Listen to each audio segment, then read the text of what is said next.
Welcome back guys to a new max level build, and this is an upgrade of one of my best builds of all time. An upgrade of the unkillable abolishing death tank build from 2020, which now also adds a fire sword alongside with all the insane resistances with 100% melee resistance, 91% range resistance and 90% elemental resistance. And we are still maintaining over 400% crit damage at maximum crit chance possible for that resistance. And what 100% resistance means is that for melee damage you won't receive any melee damage at all, because 100% resistance protects you entirely from receiving any melee damage. And when we look at the range damage, you actually only take 2% of your health bar. And the same also applies for your poison damage and for your fire damage as well. Because the enemies won't deal 100% of your health as their damage, and you also have armor which protects you from receiving too much of it. So 90% resistance doesn't mean you lose 10% of your health bar. In fact, you will only lose around 2%, which means you can receive up to 50 hits of that kind of type. With this build you can absolutely ignore if you are burning or poisoned, and every hit you make will actually bring you back to full health just because of the health you receive when making hits. So you don't even have to heal yourself anymore when you use this build. Which makes it an absolute perfect build for arena fighting. You can literally play blindfolded and still win every round in the arena.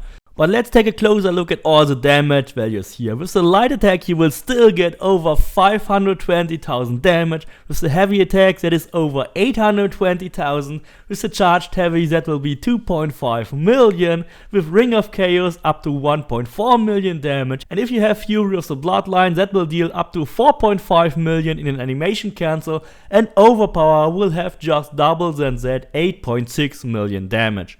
For Hunter, of course, it is mandatory that you use 6th Sense, that way you can double your Hunter damage to be 1.3 million with a normal arrow, 3.3 million with a devastating shot. With Predator shot you will get up to 4.3 million damage, with multi-shot this will be up to 1.8 million on multiple targets, and the ghost arrows will deal up to 2.7 million damage with this build.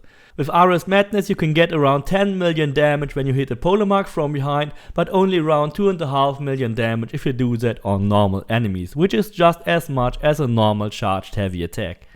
Even though this build is mainly focused on melee damage, you are still able to kill every normal enemy with your normal assassinations or with rush assassinations, which is really fun and also gives you a lot of adrenaline for your warrior and hunter abilities. However, if you're facing mercenaries, you should definitely switch to your warrior abilities to kill them in a single strike, or just use your arrows to kill them instantly. If you want to support this channel and all the great content I create for you, then please consider to become a Patreon or a YouTube member for this channel. Also, special thanks to all the members and Patreons, and shout out to my super fans Bruce and Grateful Golem.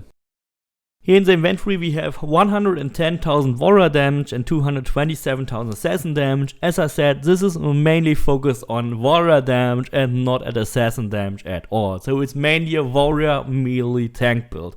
And thanks to that little blue bow here, which is called the Bighorn Bow, we are also able to use that 110,000 warrior damage when we shoot our arrows. This is the most important item in the entire game. You have to get this bow to deal the most damage in this game. It amplifies your warrior damage by a factor of 1.6 and also uses your warrior damage when you shoot your arrows. If you're interested in the damage calculations and how they actually work, then you can check out all the calculations in the description as usual. On our first item here for our left melee weapon, this time we will not use the copycat sword. Instead we will use Hater's Harp, which is a perfect epic sword with warrior damage, critical damage and damages swords. And we engrave weapon damage becomes fire damage additionally on that sword, so we get the permanent 60% fire damage with all our attacks, and we don't have to worry about activating or not activating it every time. On our second weapon we use the Spartan Javelin with assassin damage, damage spares and the famous melee resistance, and here we engrave convert 50% assassin damage to all damage. However, if you don't have the DLC that allows you to engrave it, then you could just simply use 30% armor penetration. The armor penetration will give you around the same damage boost as the damage conversion, even though it uses a completely different mechanic. If you compare the damage for the charged heavy attack with armor penetration, that will be be 2.3 million damage. With the proposed variant with the damage conversion, you will deal 2.5 million. And if you go all in with the Fox engraving, you will deal 2.8 million.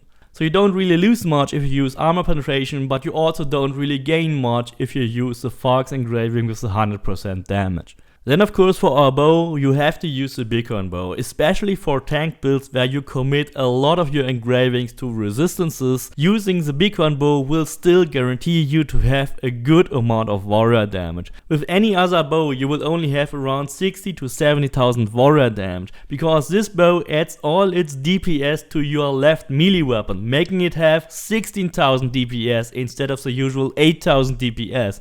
So that's an insane boost to your warrior damage. Definitely get this bow from the Helix store by using your 200 free Helix credits. It's a completely free damage boost if you haven't used your credits yet. All the armor pieces then should be random epic pieces. On the helmet you should go for warrior damage, critical chance while full health, range resistance and damage swords. However, if you find any piece with a different order, then simply engrave what is missing. The bracers should have a complete set of resistances with warrior damage, melee resistance, elemental resistance and ranged resistance. However, there is one option where you could actually drop a bit of your range resistance for another 100% critical damage. But of course the maximum resistance is only reached when you do this build exactly as shown here. On the belt you should have warrior damage, melee resistance and crit chance. And then you engrave the Nemean Lion set bonus here with 5% crit chance and 25% crit damage while full health. That will give you 95% crit chance in total for your build, but you also get the additional 50% crit damage from the Hater's Harper and the permanent fire damage on the Hater's Harper. So in total you have the same warrior damage, almost the same crit chance and almost the same crit damage, but you have the additional fire damage on your sword. The torso is as expected, warrior damage, 50% critical damage, 20% elemental resistance and 15% all resistances. And on the boots we have warrior damage, 20% elemental resistance, 20% crit chance and 100% crit damage.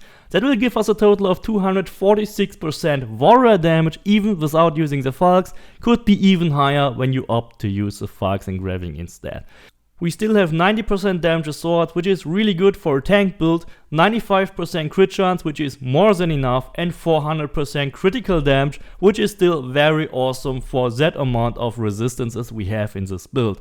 We have the permanent additional 60% fire damage, which can be used for your sword, and then of course the insane amount of health and armor bonuses, totally maxed out melee resistance here. So 100% melee resistance or 100% of any resistance is actually enough to protect you completely from that damage type. So don't spend any additional mastery points for your melee resistance, because all those points would actually be wasted. You have to spend points on range and elemental resistance, but not for your melee resistance, because you already reached 100%. In order to make this build you will need around 200 ability points, and we will start here again with Sixth Sense, allowing you to double your hunter damage but also to slow down time for better assassinations and reaction time. Put 2 points on Arrow Master to unlock fire and poison arrows, and then it's basically up to you which of these abilities you want to use, either multi-shot, devastating shot with the 400% or predator shot with the 600% damage. However, definitely mandatory is to get Archery Master for the additional headshot damage and also because it refills your first adrenaline segment. Then you can use 1 point here as a bridge to get your ghost arrows, because overpower bow strike doesn't work with the Bighorn Bow. Gets a charged heavy attack, it deals actually 300% damage, so not the 150% as stated, it's in reality 300% damage. Get Gear Master, Weapons Master for the additional passive bonuses. Then since we have a permanent fire damage engraving, you only have to put 1 point here on the flaming attacks to unlock the fire mastery, which gives you 40% additional fire damage. So definitely get those, because that's where your 60% fire damage is actually coming from. Then get overpower attacks if you can, and if you even have the Atlantis DLC, you could care about getting Ares Madness, but if not, then you can also save those 3 points. Similar to Ares Madness, Furious Bloodline is also a DLC ability from Legacy of the First Blade. It's really powerful, but if you don't have it, just save your points, go for Ring of Chaos Second Wind instead.